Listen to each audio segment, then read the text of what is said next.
Oh! Ooh! All right, we're here in the dark. Why is it so dark? Because we are under a bridge. We just pulled up to a DIY. Apparently, it's one of the coolest DIYs in Ohio. A bunch of skaters have been building it and building upon it for a really long time. So we just got here, we parked. It looks super fun. I've been wanting to come here for the whole trip, and now we're here.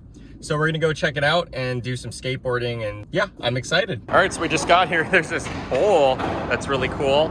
And there's the rest of the park, and is Sam. Someone playing drums over there. This place is amazing.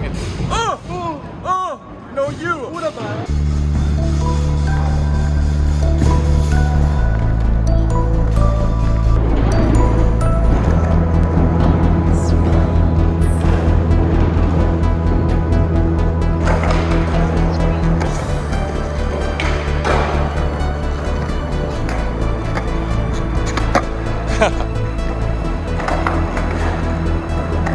Yeah.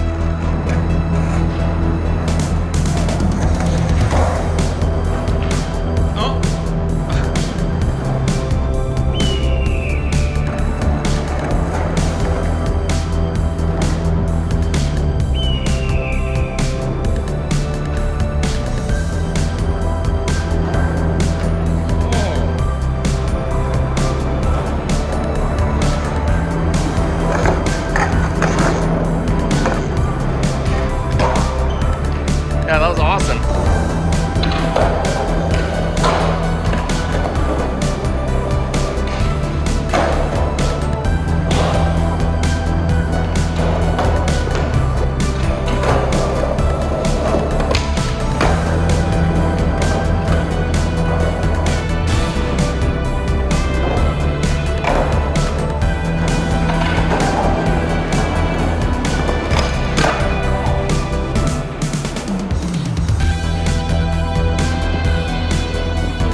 That was wonderful. Thank you, you're wonderful. I like you. I hate me. So we just got done skating here. Honestly, this DIY is insane. I love it very, very much. We had a lot of fun here. Nana said it was her favorite place of this whole trip that we went to. And honestly, it's just a very special place. I'm so pumped we got to check it out. I love DIYs because they're really not perfect. So it gets me kind of freaked out and I have to do things I'm scared of. And it just feels good to roll away from things when you're scared of them. Nana got a bunch of really cool clips. So that was awesome. Also, Sam Vestal is incredibly good. I'm also so pumped I got to see Burn. He was one of my best friends when I moved to LA and I haven't seen him in years. So to see that beautiful man again was wonderful to me. If you enjoyed this video, please subscribe. I put out new videos here on my channel every week. And if you hit the notification bell, they'll let you know when the videos come out. And then if you leave me a comment, say I don't like you, I'll say why don't you like me, and you say I don't like your face, and I'll say that's mean. That's it for this video. Bye bye.